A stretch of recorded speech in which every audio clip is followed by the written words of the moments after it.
Welcome to Transform Now, the podcast brought to you by robotic process automation pioneer SS&C Blue Prism.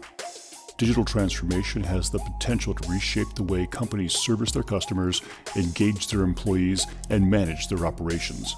Whether you're looking to develop strategies, tactics, or best practices to positively impact the future of work, or you're curious to see how other companies have successfully navigated their digital transformation programs, then this podcast is for you. We're here to help you transform now. Hello, everyone. I'm Brad Hairston with SS&C Blue Prism. Welcome to the Transform Now podcast.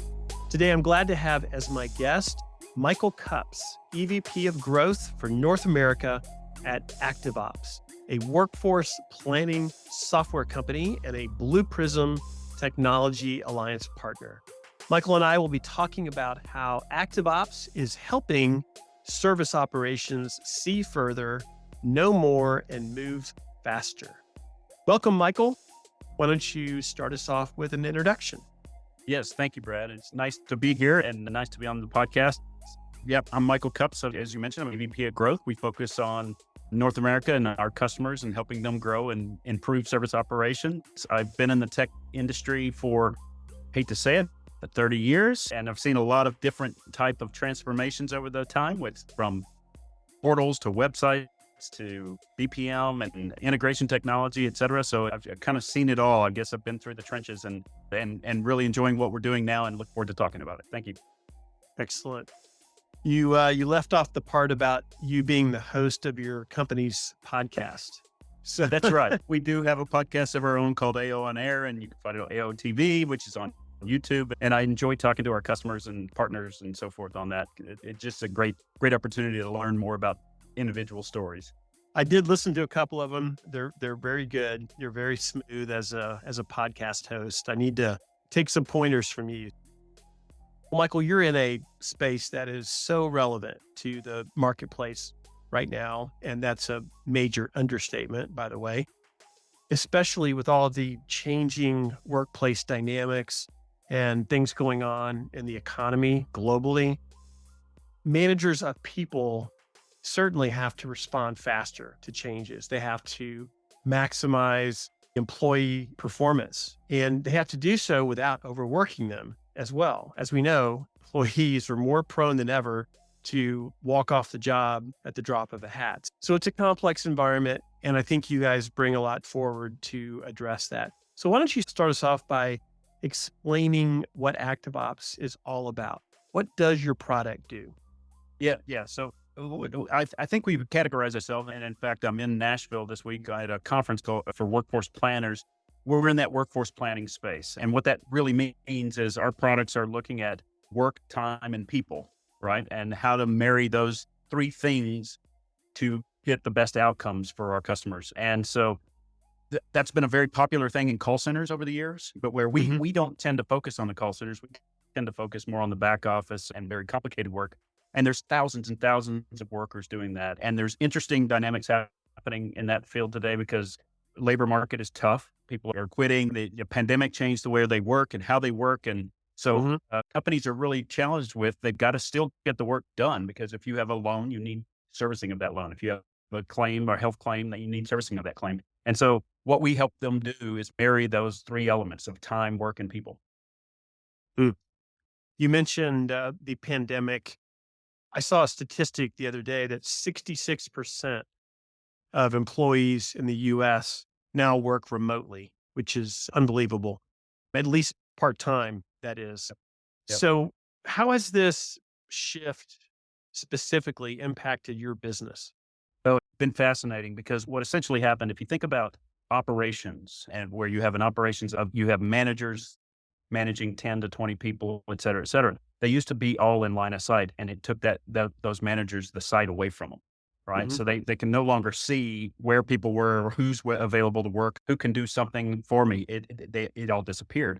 So what it did for us is it moved data to the front and center that said, hey, you need to have data about who is available, what their skills are, and can they do this work now or some other time? And then you can start scheduling it differently. It's something that our technology is inherently available for customers to manage remote work. In fact, we had several customers. One comes to mind, Humana, a healthcare company. They were actually using us to enable a work from home program before the pandemic. So because they could see that data could play an important role in that, they were proactive and they were trying to get people, and you qualified to work from home if you hit certain levels and stuff like that. And so a lot of those healthcare companies were ahead of the game and they weren't in it as impacted, but that 66% is fascinating. I wonder if it's actually larger than that, because what we're hearing is people go in to the office 1 day or 2 days a week, but they're largely at home. So yeah, it's been an exciting time. It's been a challenging time for our customers, but with data, you can actually see the way through it. Yeah.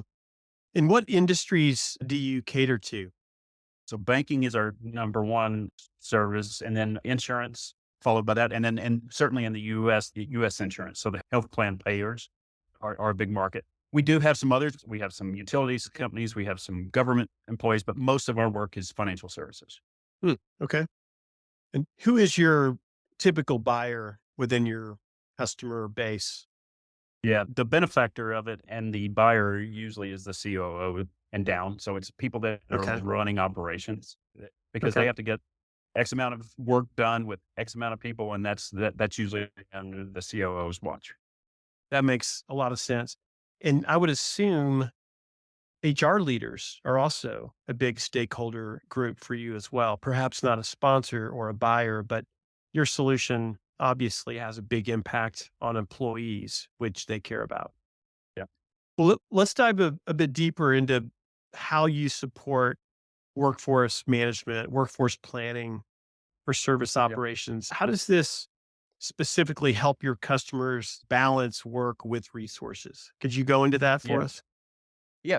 So we have 3 products that are independent or they can work together. One of our products is they kind of have a workforce measurement and monitoring product called WorkIQ. The second product is Control IQ, which is more of this forecasting and planning. But the bottom line is what we need to do is collect what work is being done and what time is being done. And so if you can measure the amount of work and time, then you can start doing some predicting on how many people you need to do certain things.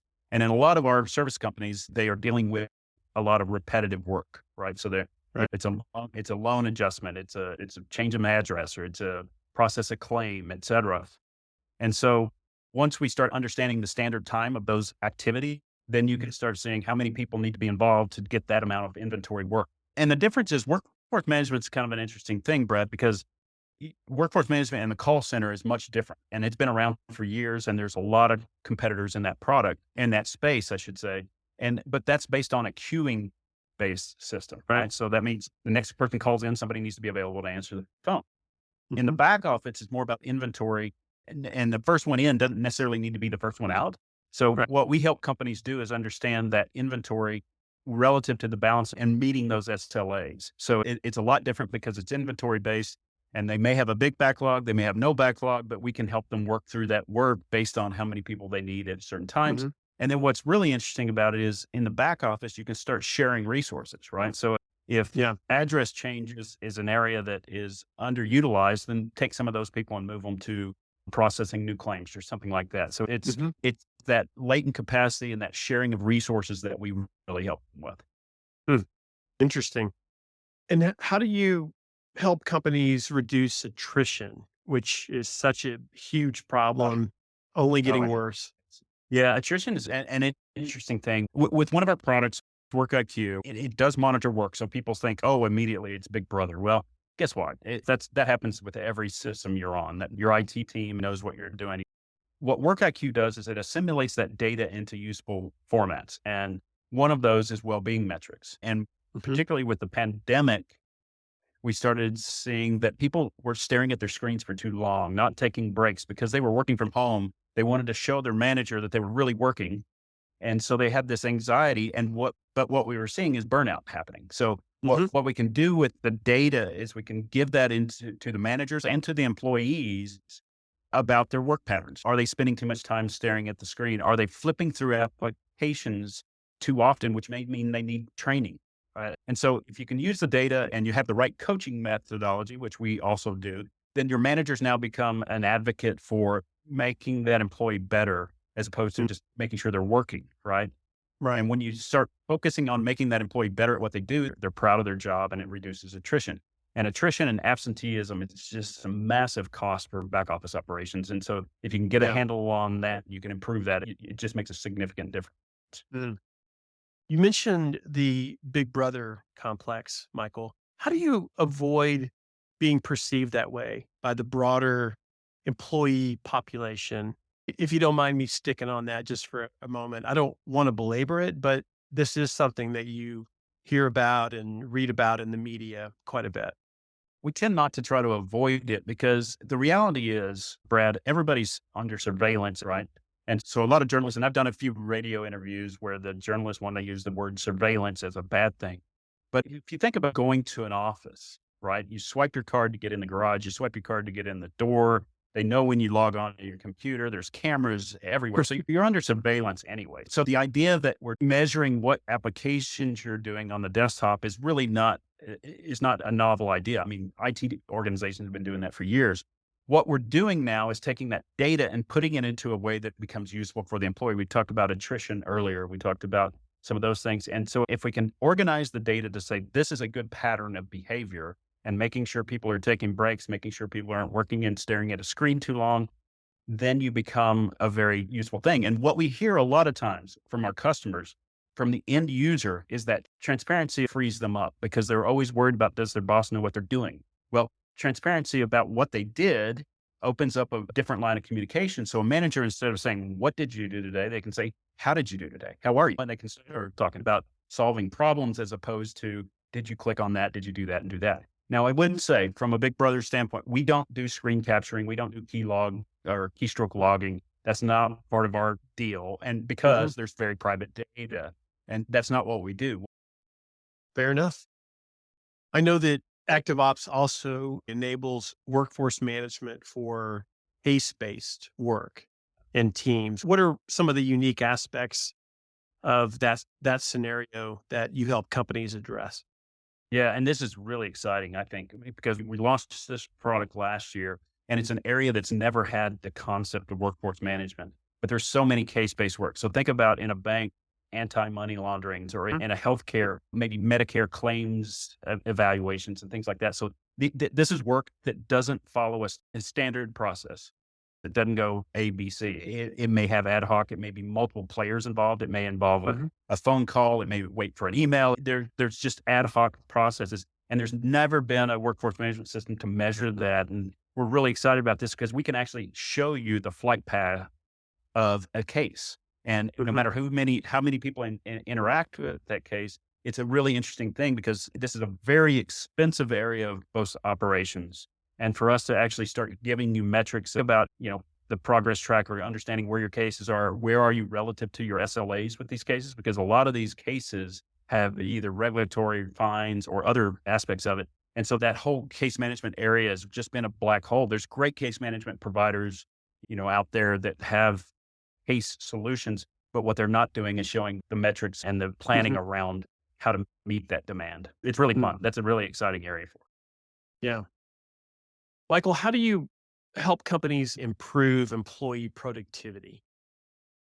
Yep. So we have a couple of ways of doing that. So if you think about productivity, it's about the time you spend doing the productive activities. One product we have measures the amount of time you spend in productive applications. The other is outputs. And we really want to emphasize this as outputs. Outputs is really where you get productivity.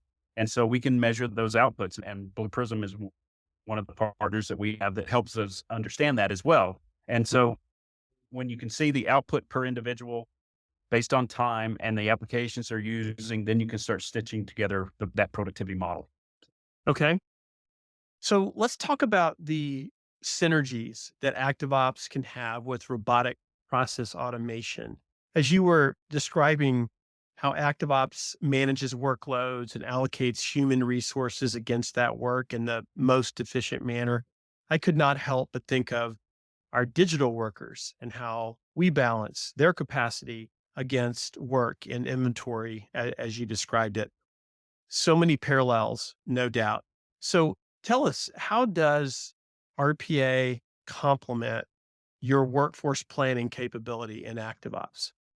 Yeah, it's awesome what we've seen over the few years. And as RPA was rising, and particularly with Blue Prism, we have many of our customers are Blue Prism customers, and it's exciting to see. So I'll give you two scenarios. The first scenario is what we see in every customer is digital workers are part of the workforce, right? So, and they're doing work. And so that becomes part of the work being counted to say, we did this much work and et cetera. And so usually when we see a team in our workforce management solution, it may have 7 humans and 1 digital worker as an example. Mhm. And so there's 8 team members and one of them's a digital worker. And in fact, we have an insurance customer in the UK that actually gives their digital worker a name as part of that team. So Mhm. we measure that work, and as much work as can be pushed off to the digital worker. That's great because now it becomes part of that productivity element that is associated with each team, and every team wants to be successful and all that stuff. So that's scenario one. That is terrific, the way you enable the hybrid workforce, human and digital workers integrated and working together and doing it in such a seamless way. That's really great stuff. Yep. Scenario two, which is really interesting, is what we're doing with SS&C broader, before even Blue Prism, is we're using Blue Prism digital workers to move data from SS&C Chorus to Hmm. Control IQ, which is one of our products. So that Hmm. integration between whether it's users or work or data, using digital workers to actually integrate the Chorus application, BPM application with our workforce management solution. So, do you have a real life example, a customer story that involves ActiveOps and Blue Prism working together that you could share and also mention the benefits that they've realized? Yeah. So Brad, we've got really good customer that's in retirement services. I can't mention their name, but they use ActiveOps and SS&C Chorus and SS&C Blue Prism.